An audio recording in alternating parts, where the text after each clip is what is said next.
Bonsoir et merci de nous ouvrir vos portes pour passer un temps de louange et d'étude de la Bible ensemble. On s'installe confortablement, Bon Sabbat chez vous commence maintenant.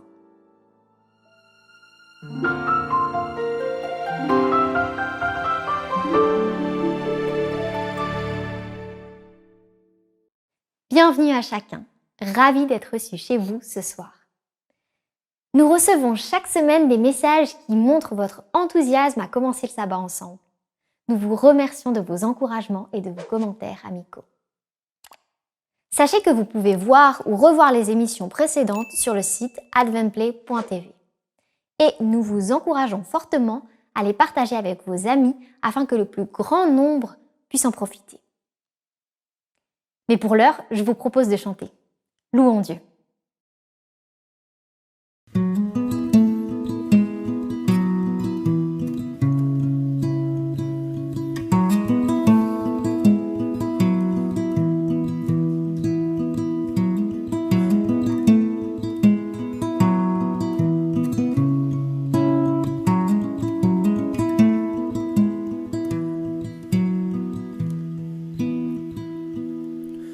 Je louerai l'Éternel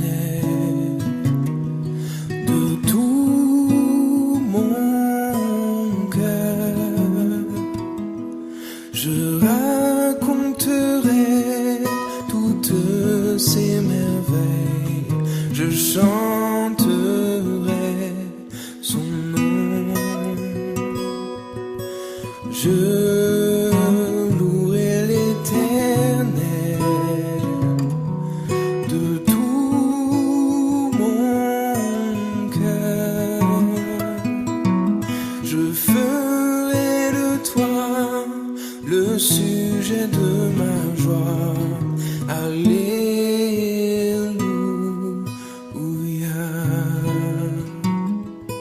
Alléluia.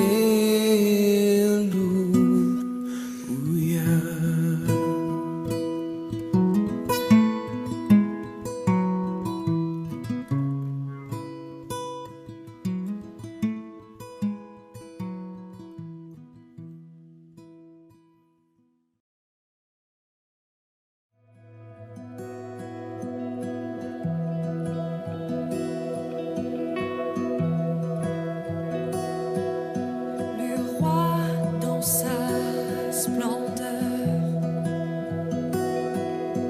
vêtu de majesté, la terre se réjouit, la terre se réjouit.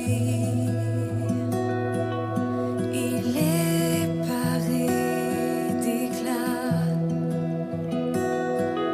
la nuit essaie de fuir au son de sa voix, au son de sa voix.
On a tous entendu cette expression « le temps, c'est de l'argent ».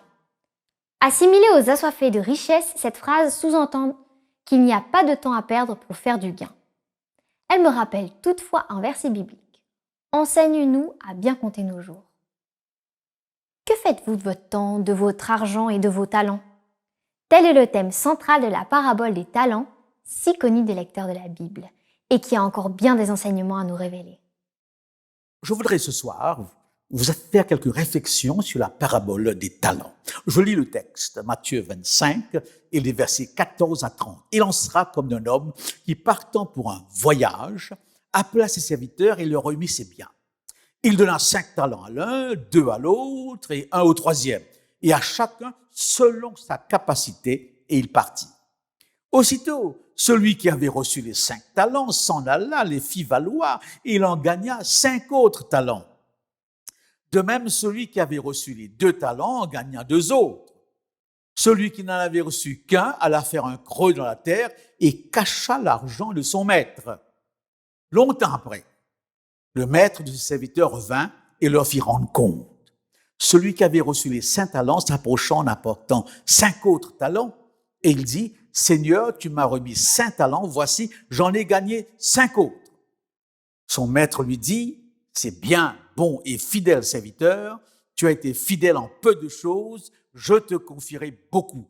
Entre dans la joie de ton maître. » Celui qui avait reçu les 2 talents s'approcha aussi et il dit, « Seigneur, tu m'as remis 2 talents, voici, j'en ai gagné 2 autres. » Son maître lui dit, « C'est bien, bon et fidèle serviteur, tu as été fidèle en peu de choses, je te confierai beaucoup, entre dans la joie de ton maître. » Celui qui n'avait reçu qu'un talent s'approcha ensuite et il dit, « Seigneur, je savais que tu es un homme dur, qui moissonne où tu n'as pas semé et qui amasse où tu n'as pas vanné. J'ai eu peur et je suis allé cacher ton talent dans la terre. Voici, prends ce qui est à toi. » Son maître lui répondit, « Serviteur méchant et paresseux, si tu savais que je moissonne où je n'ai pas semé et que j'amasse où je n'ai pas vanné, il te fallait donc remettre mon argent au banquier et à mon retour, j'aurais retiré ce qui est à moi avec un intérêt. Ôtez-lui donc le talent et donnez-le à celui qui a les 10 talents, car on donnera à celui qui a et il sera dans l'abondance, mais celui qui n'a pas, on notera même ce qu'il a. Et le serviteur inutile, jetez-le dans les ténèbres du dehors, où il y aura des pleurs et des grincements de dents. » Luc Ferry, ancien ministre de l'Éducation en France, connu par ses nombreux ouvrages. Je l'appelle comme c'est le cas pour André Comte-Sponville, un autre philosophe très connu en France. Les deux sont athées, mais ils ne renient pas leur culture chrétienne. Et Luc Ferry, à la différence de bien d'autres, démontre toujours combien la civilisation européenne, et surtout française, est enracinée dans la culture biblique. Et Luc Ferry a une approche très pertinente de cette parabole des talents. Et c'est toujours intéressant de voir comment quelqu'un de l'extérieur voit le texte biblique. Alors, il rappelle qu'il y a 5 grandes visions morales du monde, ou 5 visions éthiques. Prenons le mot éthique dans le sens de mœurs, de comportement, 5 façons de vivre. Première vision, la vision aristocratique grecque. La deuxième vision, la vision morale judéo-chrétienne. La troisième vision, celle républicaine actuelle, n'est-ce pas? Et la vision de l'authenticité qui est aussi actuelle, où tout est déconstruit, où tout est mis à l'envers, où pour affirmer son individualité, eh bien, on est prêt à agir à l'encontre du bon sens et de la normalité. Et Luc Ferry préconise une autre vision dans son livre, La Révolution de l'amour. Et alors, il démontre clairement qu'avec le christianisme, il y a une rupture avec la vision aristocratique, qui est celle de la Grèce, et qui a pour but Platon et Aristote, et il cite 2 ouvrages très intéressants à ce sujet, l'Éthique de Nicomaque d'Aristote et la République de Platon. Et il rappelle, premièrement, que dans la vision grecque, il y a une hiérarchie des êtres, une hiérarchie naturelle des êtres. Le mot aristocrate signifie le pouvoir des meilleurs. Ainsi, il y a les meilleurs qui sont en haut, les moins bons qui sont en bas et les moyens qui sont au milieu. Et ça, c'est le premier trait de cette vision éthique. Ce trait qui se fonde sur une hiérarchie naturelle. Il y a ceux qui commandent et ceux qui doivent obéir.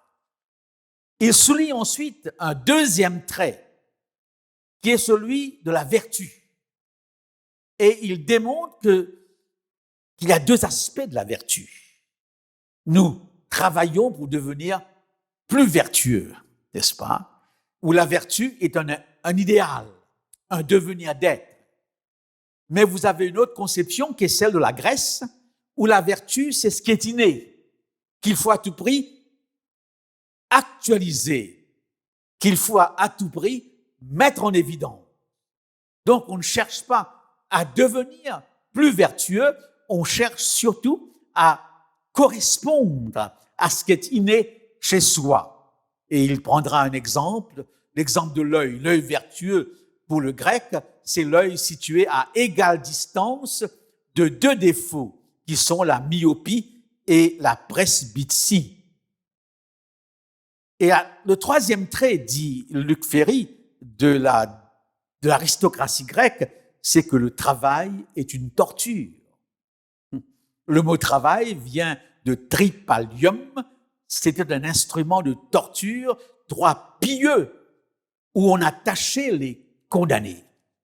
Et à partir de là, que Luc Ferry va démontrer la rupture avec le christianisme, ce que le christianisme va apporter comme changement radical.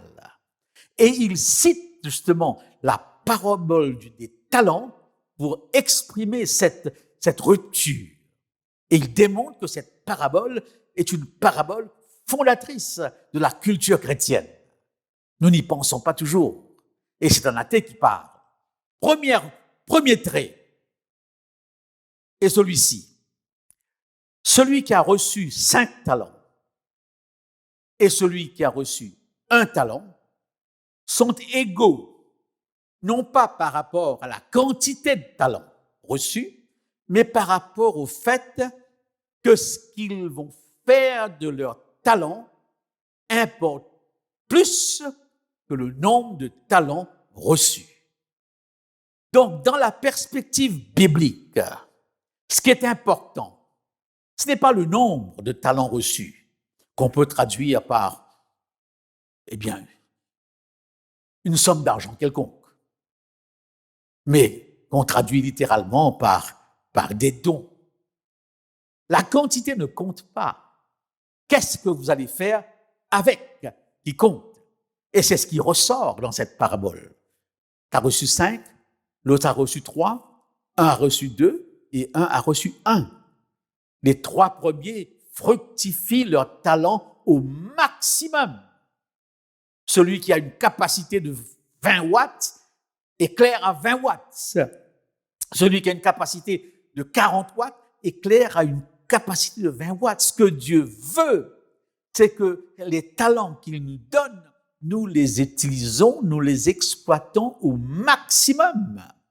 Il ne s'agit pas de vouloir faire comme l'autre et être jaloux des talents des autres, mais au contraire d'être conscient que ce que Dieu nous a donné et ce qu'il demande de nous, c'est que nous soyons authentiques et que nous soyons à l'aise avec ce qu'il nous a donné. Voilà la première leçon de la parabole, des talents.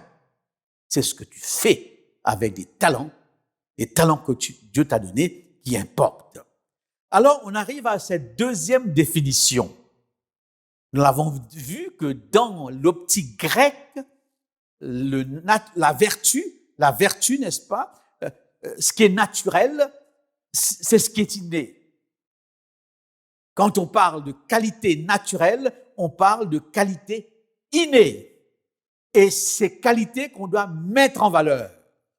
Alors que dans la perspective biblique, ce qui est naturel est mauvais en soi.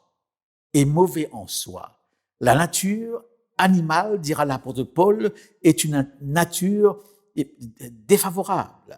L'être charnel, l'être naturel est toujours dans une perspective descendante. La nature est égoïste, la nature est violente. La nature cherche toujours, à prendre le pouvoir sur l'autre. Paul est clair ici lorsqu'il parle de l'homme naturel. Donc nous avons là deux choses différentes. La parabole des talents nous invite à aller plus loin, à faire un gros effort afin que nous puissions nous défaire de l'égoïsme, nous défaire de tout ce qui nous entraîne vers le bas et développer vers le haut ce que Dieu nous a donné. Donc l'effort dans la parabole des talents est un effort altruiste, c'est un deuxième fait important, n'est-ce pas? Et la vertu dans cette optique est quelque chose à venir, c'est pas quelque chose d'inné en soi. Au contraire, la vertu, c'est un effort vers ce qu'il y a de meilleur.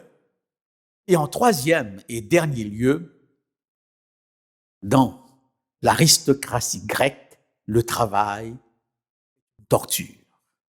Le travail est un défaut, est un mal. Qui sont ceux qui travaillent chez les Romains, chez les Grecs et chez beaucoup de peuples de l'Antiquité. C'était aussi le cas en Inde. C'est la basse classe. C'est les gens de bas niveau. Alors que la parabole des talents met l'accent sur le travail comme étant quelque chose d'honorable. Dieu apprécie, viens, bon et fidèle serviteur. Tu mérites davantage parce que tu as été fidèle en peu. Le travail est, dans la perspective biblique, sacralisé. C'est une activité de liberté qui façonne et transforme la nature. La nature nous attire vers le bas et le travail nous attire vers le haut. N'oublions jamais que le quatrième commandement, qui est le commandement du repos, nous dit « Tu travailleras 6 jours ». Avant de penser au repos, pense au travail.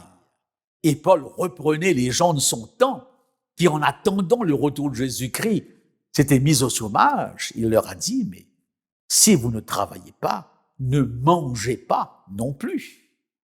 Alors, le principe divin de la gestion de ma vie, de la gestion de la vie de l'Église, c'est gérer les talents et les dons. C'est au travers des dons et des talents que Dieu veut que son Église soit active et soit dans ce monde une lumière.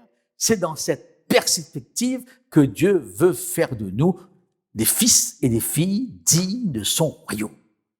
Êtes-vous sûr que le travail que vous accomplissez dans le monde pour votre gagne-pain, correspond à quelque chose qui était là dans le plan de Dieu. Il est vrai, nous sommes dans un monde qui a été affecté.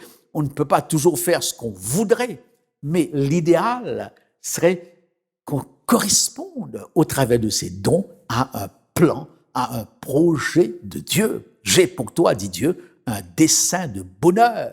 Et le bonheur, c'est lorsqu'on est heureux dans ce qu'on fait et lorsque ce qu'on fait correspond à ce qu'on est. Voilà donc les leçons de la parabole des talents, et je suis heureux que Luc Ferry a su les mettre en évidence. Bonsoir et bon sabbat.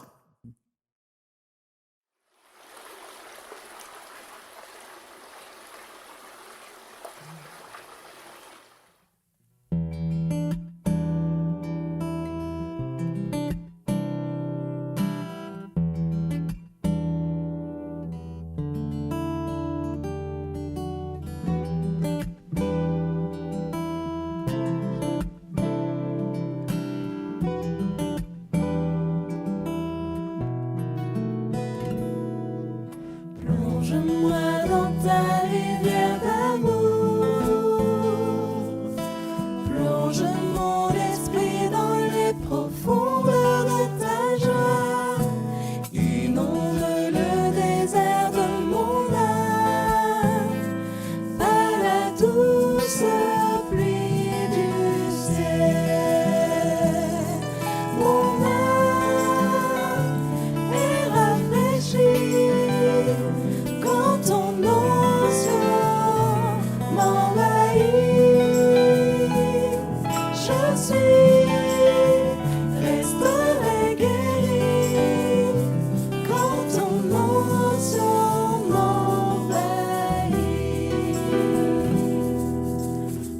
Plonge-moi dans ta rivière d'amour. Plonge mon esprit dans les profondeurs de ta joie. Inonde le désert de mon âme par la douce pluie du ciel. Mon âme est rafraîchie quand ton onction m'envahit. Je suis restaurée, guérie quand ton onction m'envahit.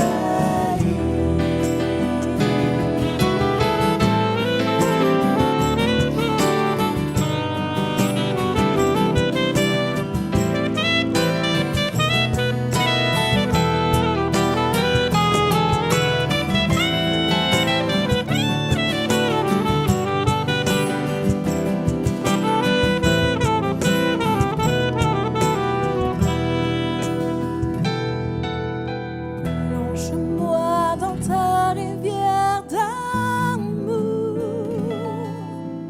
Plonge mon esprit dans les profondeurs de ta joie. Inonde le désert de mon âme par la douce pluie du ciel. Mon âme est rafraîchie quand ton onction m'envahit. Je suis restaurée, guérie quand ton onction m'envahit. Mon âme est rafraîchie quand ton onction m'envahit. Je suis restaurée, guérie quand ton onction m'envahit. Mon âme est rafraîchie quand ton onction m'envahit. Je suis restaurée, guérie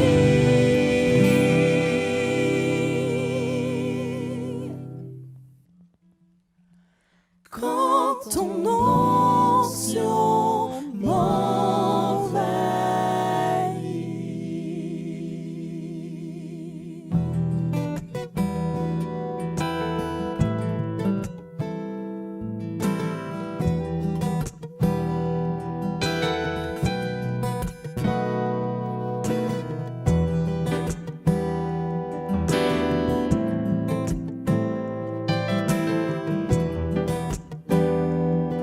Seigneur, plonge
La parabole des talents s'adressait au peuple de l'époque, tout comme elle s'adresse à chacun de nous aujourd'hui. Puisse le message de ce soir trouver écho à l'intérieur de nous et nous amener à un changement bénéfique dans nos vies. Peut-être que quelqu'un autour de vous a besoin d'entendre ce message en particulier, alors faites-lui ce cadeau et partagez cette vidéo. L'équipe Espoir Média a également besoin de vous. Si vous avez apprécié ce moment, manifestez votre soutien en aimant cette vidéo et en vous abonnant à la chaîne YouTube.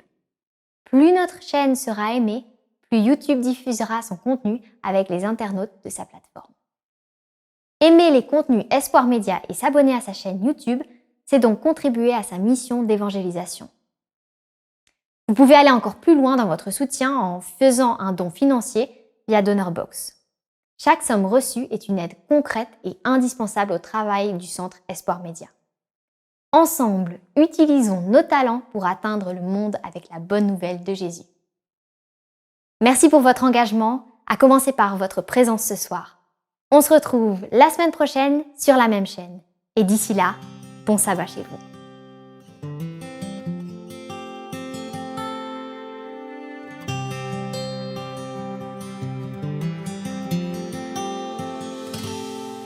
Souviens-toi du sabbat pour le sanctifier, car en ce jour, Dieu nous invite à venir le rencontrer dans son amour pour mieux